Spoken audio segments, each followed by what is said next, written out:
Welcome to the 1 Million Mile Road Trip. I'm Tommy, and my wife, she's out canning tomatoes with her brother today, so we are down here in Tennessee, parked for a little bit. Today I would like to talk about something I think is overlooked a lot in some of the other channels. I haven't really saw anybody that talked about it. As you travel, whether you travel full-time, part-time, weekender, whatever, if you plan on going anywhere far away, say over 100 miles or maybe 50 miles, you need to think about having a good traffic app on your phones or on your iPads or whatever you use. The reason why I say, as we were coming back down through Ohio, headed back to Tennessee, we ran into traffic, not necessarily on our side of the road of the interstate, but on the other side. The traffic was backed up over 20 miles. And you can imagine having to wait in there with your car as high as gasoline is right now, or diesel fuel is right now. You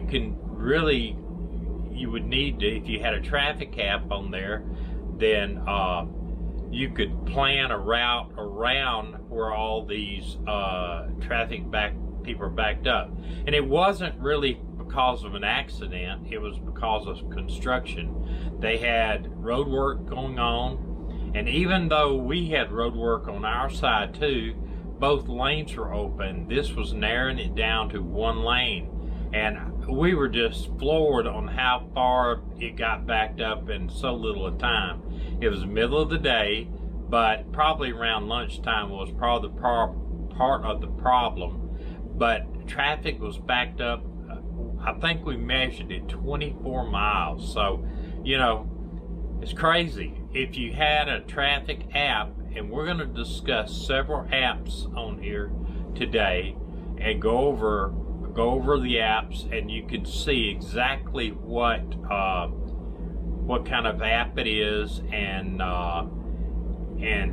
if it's cost anything to download or if it's free, and what we would recommend, or what I can tell you what we use, and we'll discuss that too. But you know, a lot of times you get on the interstate, you head out, and then you see traffic start to back up ahead of you, and then it's too late. You can't get off at an exit.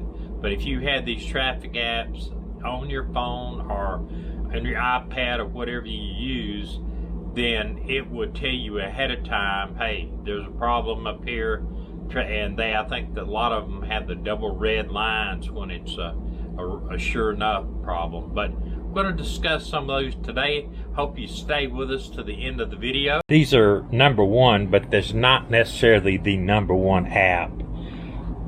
Is tried and true navigation Google Maps.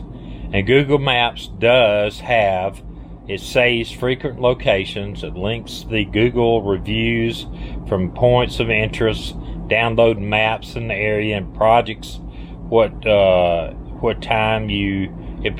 what time you leave your location and how you're going to get there. But it says sometimes unsure which direction that the user's traveling, and it does drain your battery, and it does show, it's more of a navigation tool, but it does show occasionally if there is road work and stuff and things like that. But it's not one of my favorite apps. It might be number one in a lot of people's mind, but for me, it's just not my favorite app to tell me when road work's doing. The number two, proactive navigation, exclusively to Mac users. It receives regular updates, integrates with Siri. You have a look around feature on it, shows traffic on backups and stuff. The thing is, the problem with it, it's not available on non-Apple devices, and there was no offline mode. You had to be online. Okay, number three is navigating smarter with friends, and this is waze. W-A-Z-E, waze. This is the one that we use. It's rated one of the #1 traffic apps out there.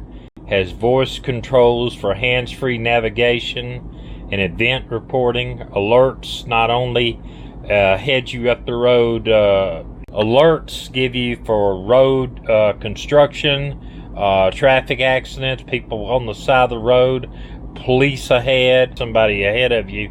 You can actually click on them with this. There's a little emoji, and you can actually, if they will, they can talk back and forth with you and tell you what's going on.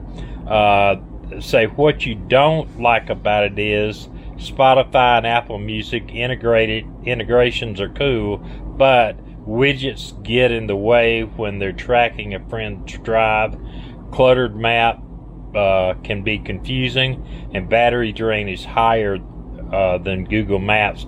But I'm gonna tell you, we just plug it in to a USB port or something like that, and it really does a great job.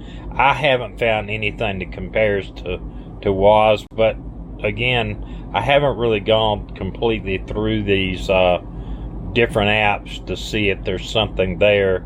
The next one is global navigation with real views, heads-up display, and this is nice. It's kind of, it gives you a heads-up display on your windshield, so you can actually don't have to take your eyes off the road if you don't have anybody with you. It's considered the best GPS navigation with real view, and offline 3D maps and real-time traffic is the same thing waze has. Great turn-by-turn navigation. Additional features that were priced individually so that you'll only have to pay for what you want. Global users base offline capabilities make this an excellent choice for navigation outside the US. And things they said they don't like about it is that some features like traffic premiums are $10 to $20 each, and monthly subscription renewal automatically, so beware if you go that route.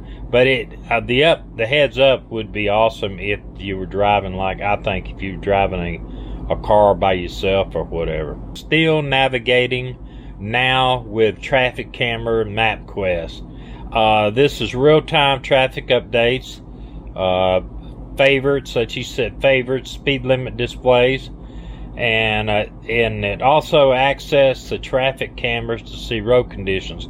That's pretty nice if the traffic cameras are in your area, if you're in the bigger cities. Turn-by-turn directions, customized route icons, and frequent destinations. It says they don't like his map and data is not as robust as Google-based options, and it may track your location in the background. Check your settings. Yeah, a lot of people don't want to be tracked. Best live traffic alerts, ETA. And they said that this is showing it on the phone here. Beautiful user interface, estimates time travel, walking and transit, includes Apple Watch, I guess where you can hook it up to your Apple Watch. And what they don't, it said not available on Android and runs in the background, which decreases your battery life. And I think it does show traffic issues like the ones that they show on waze.